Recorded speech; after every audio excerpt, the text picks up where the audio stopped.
Voilà, donc on va laisser conclure deux personnalités. Tout d'abord, Alain Tedgui, qui est vice-président de la Fondation, ancien directeur du Paris Centre de recherche cardiovasculaire.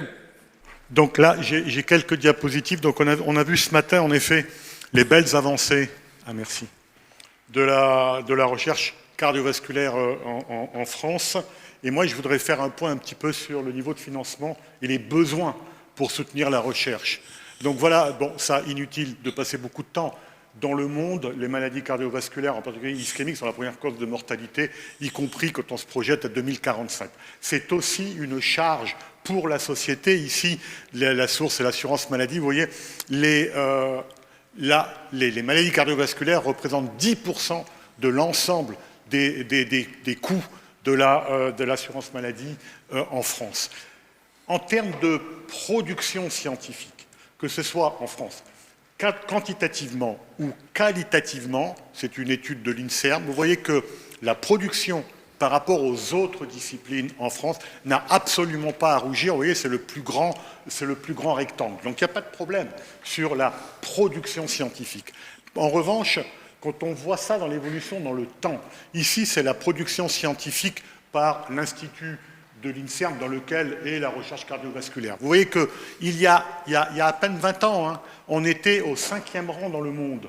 On est passé là en 2021 au 11e rang. L'explication, elle est simple, c'est le financement. Et vous allez comprendre pourquoi. Quand on voit ici un travail qui a été publié récemment, passons tout de suite, ça c'est compliqué, c'est une échelle logarithmique. Quand on regarde par tête d'habitant, là, le financement de la recherche cardiovasculaire en France, en gros, on est à 1 euro par individu. Regardez, l'Allemagne, c'est 2. L'Angleterre, c'est 8 fois. La Hollande, la Suède, l'Irlande. Donc, en fait, il y a un niveau qui est très, très faible. Si on regarde d'où viennent les financements, évidemment, les financements publics, c'est essentiellement en France, c'est l'INSERM. C'est l'Institut national de la santé et de la recherche médicale. Vous voyez que sur la totalité des financements rapportés par l'INSERM à la discipline, ce n'est que 7%. Je vous rappelle, c'est 30% de la mortalité, c'est 17% des coûts de l'assurance maladie.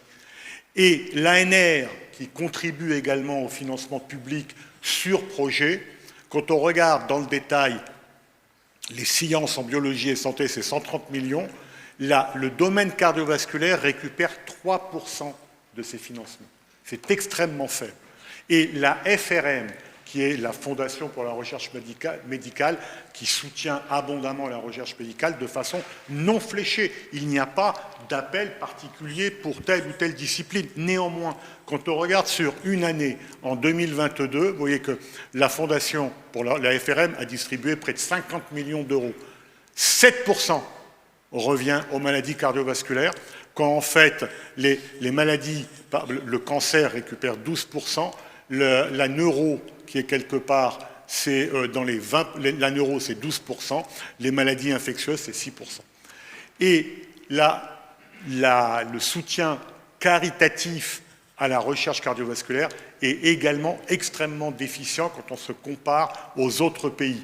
J'ai essayé ici de lister et de récupérer l'ensemble des financements possibles en France par la FRM, 3 millions, par la Fédération, 3,5 millions, par la Fondation de France, 1 million, le Foulon de la Lande, 1 million, la Fondation Cœur et Recherche, 400 000. On arrive, in toto, à 9 millions d'euros. Quand on regarde ce qu'apportent les fondations, les associations caritatives en Europe, la BHF, la British Heart Foundation, c'est 100 millions d'euros. Le German Center, c'est un centre d'excellence cardiovasculaire qui est soutenu, qui a été créé il y a une dizaine d'années, c'est 40 millions. La fondation hollandaise, d'ailleurs pas quand on compare la France et la Hollande, c'est 15 millions d'euros. Donc vous voyez, il y a un réel déficit de soutien à la recherche cardiovasculaire, et ce n'est pas la peine d'aller chercher très très loin. Pourquoi effectivement, il y a 10 ans on était au 5e rang, on est au 11e rang.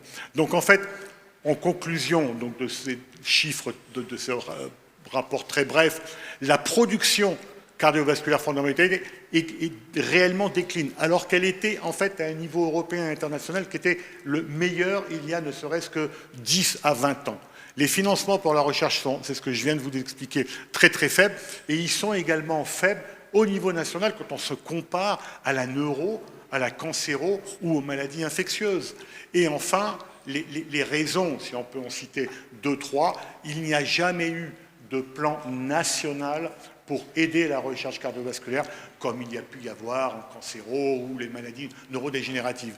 Il n'y a pas de fondation caritative digne de ce nom, comme il y a aux États-Unis avec l'American Heart Association ou la BHF en Angleterre. Et enfin, malheureusement, il y a une moindre attractivité de la recherche cardiovasculaire quand un jeune chercheur, médecin ou non médecin, rentre dans le domaine de la recherche. C'est vrai qu'il va tout de suite s'orienter vers la génétique, les maladies neurodégénératives, la cancéro, et en fait, un petit peu après, il vient à la recherche cardiovasculaire. Il y a une raison très simple, hein, c'est qu'on n'enseigne pas les sciences cardiovasculaires, si on peut les appeler comme ça, avant le niveau du 3e cycle. Alors qu'en fait, un étudiant en biologie va tout de suite, dès la première année, apprendre la neuro et la cancéro, parce que le cycle cellulaire, etc. Donc c'est neurocancéro. Cardiovasculaire, il faut vraiment attendre le 3e cycle, le master et la thèse. Voilà, c'est tout ce que je voulais vous dire.